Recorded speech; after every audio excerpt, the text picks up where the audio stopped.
CEU San Pablo, bienvenido el talento. Andrés Luque Teruel, estamos viendo en estos momentos el crucificado del museo. Ahora analizaremos detenidamente desde el punto de vista de la imaginería que aporta la Semana Santa de Sevilla.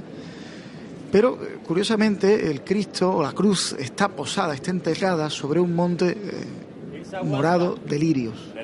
Algo que llama profundamente la atención porque es una imagen a la que no estamos acostumbrados. Hoy habría que darle la enhorabuena a prácticamente todos los priostes y floristas de Sevilla, porque han pasado todos los pasos con un esorno completamente distinto y a cual más creativo. Los ha habido valentísimos, como el de la Virgen del Rocío, en unos tonos rompedores, malva. Eran rosas malvas. Rosas malvas. Yo me estuve fijando. Muy valiente, muy creativo, lo cual le da una gran creatividad a ese otro arte efímero que tiene la Semana Santa. Ha pasado la Virgen de las Tristezas con unas rosas blancas grandes, con un clasicismo antiguo excepcional. La Virgen de la Salud, con un esorno clásico, pero muy abierto, muy novedoso también, muy creativo, excepcional, todas, prácticamente todas. Y el Cristo de la Aspiración, al ir sobre el lirio, fíjate, José Antonio, ha roto esa pantalla roja, que es un reclamo visual que rompe normalmente y que separa la imagen de lo que es el paso. El lirio, y sobre todo los verdes, cuando se utilizan flores variadas, va a actuar como un elemento neutro que permite unificar la imagen con el paso. Creo que es una decisión valentísima por parte de la hermandad del museo y muy esperada. Y es que es la primera vez que ocurre en la historia de esta hermandad. Ya en el año 92 yo recuerdo que esta hermandad sacó este monte tupido que siempre lo lleva de clavel rojo, un color encendido, y tenía un friso de color de iris, de color morado, de lirio, pero con lirio yo no lo recuerdo. He preguntado porque esta mañana he estado en la capilla del museo viéndolo y me han dicho que no lo conocen los más antiguos del lugar, ¿no? Entonces es algo muy valiente por parte de la Junta de Gobierno y que no tiene que estar los esornos cerrados, ¿no? Sí, efectivamente. Además, yo le diría a los hermanos del museo que se fijen bien porque en las fotografías antiguas nunca ha llevado claveles. Primer monte de claveles del año 39 en Sevilla.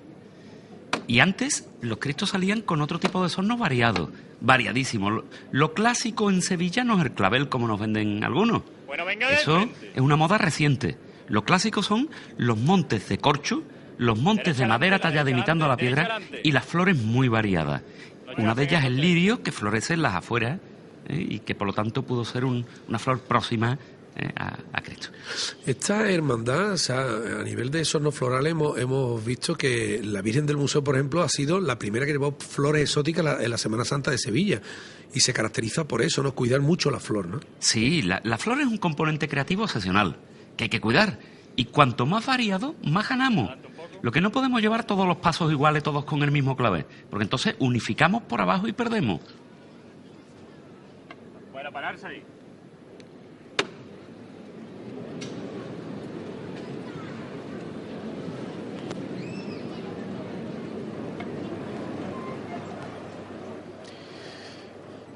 El paso del crucificado del museo, un Cristo recién restaurado en las instalaciones del Instituto Andaluz de Patrimonio Histórico, una imagen que no nos deja de asombrar.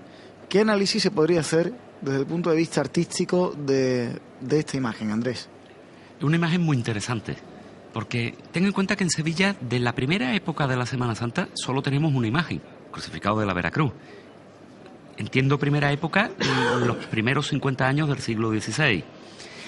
De la segunda mitad tenemos pocas, no tenemos muchas. Y el Cristo de Burgos es una imagen interesantísima por su sentido naturalista y por su clasicismo italiano, pero esta del Cristo de la Aspiración del museo nos va a aportar una variante atrevidísima, extremadamente manierista, que deriva de un dibujo de Miguel Ángel, que acentúa esa línea serpentinata y por lo tanto va a anteponer el acabado estilístico de la obra sobre el fundamento naturalista que ya empezaba a desarrollar Vázquez el Viejo en la imagen anteriormente citada. Por lo tanto, es una obra que marca una época, una obra muy atrevida y que nos conecta directamente con las vanguardias internacionales de ese momento, Miguel Ángel y el manierismo romanista. Dicen que se inspira en Miguel Ángel. ¿Hay algún dibujo que inspira bueno, que puede inspirar a la ejecución de Marcos Cabrera para hacer este crucificado, pero también lo comparan, hay analogías con algún crucificado del Greco, digamos por la figura, ¿no? Por el trazo, sí, ¿no? Por la figura alargada y sobre todo por ese sentido ascensional.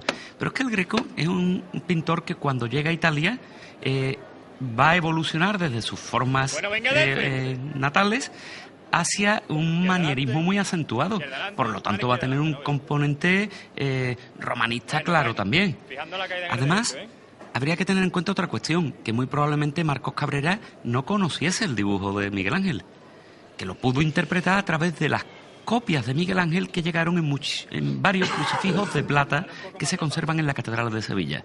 Esos crucifijos ya portaban un volumen y por lo tanto ya eran versiones del original de Miguel Ángel. Bueno.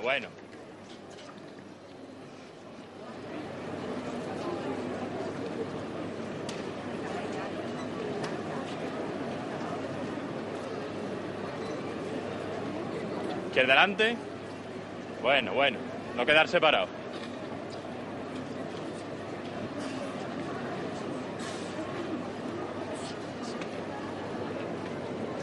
Quedar separado. Derecha adelante. La izquierda adelante. Para pararse. Cerca.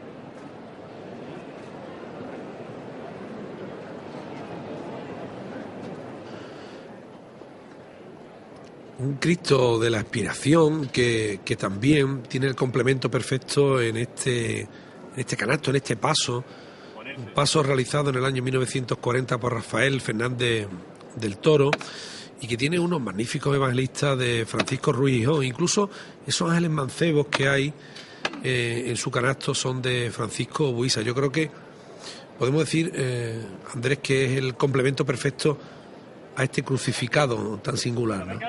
Sí, es un conjunto neobarroco con un componente historicista por parte de la talla del Toro y muy bien complementado con las imágenes, tanto las antiguas, realmente barrocas de la segunda mitad del 17, como las neobarrocas muy acentuadas de Francisco Buisa.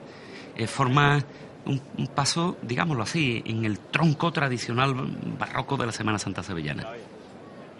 La izquierda atrás, menos paso.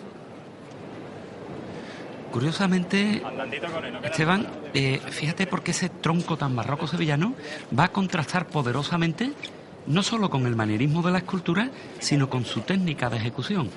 Es una imagen modelada. Normalmente modeladas eran las de la primerísima etapa. Ya en la segunda mitad del 16 se siguen haciendo y se empezarán a hacer en los primeros misterios, pero en este caso además con una gran novedad, que el tipo de pasta se asemeja mucho a la cincha peruana. Es decir, que muy probablemente Marcos Cabrera conociese las técnicas hispanoamericanas de modelado, lo cual le da un gran interés.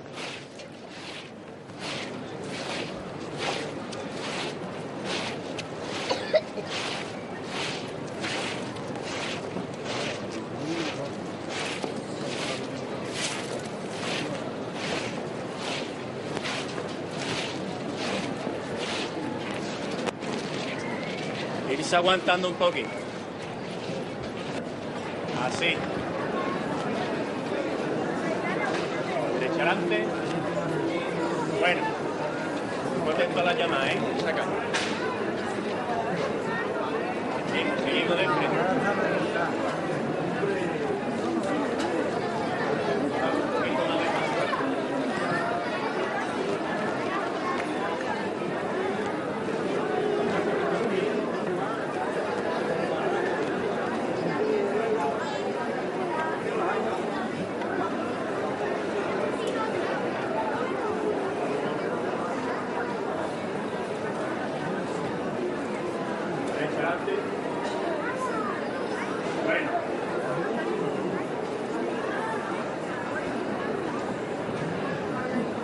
Hay que seguir. Dar un poco más de paso a la trasera, hay que quedar separado. Esta es una imagen, bueno, en la Semana Santa de Sevilla hay muchas imágenes que proyectan su mirada hacia el suelo, hacia el público y tienen una conexión. Lo hemos visto, por ejemplo, hoy con la María Magdalena del misterio de Santa Marta, ¿no? Esa conexión de la imagen secundaria del paso con el público.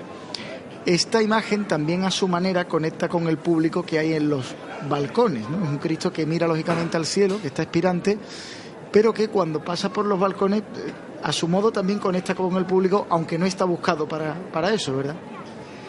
Sí, es muy curioso. Desde el balcón además hay un efecto que es realmente sorprendente y trágico.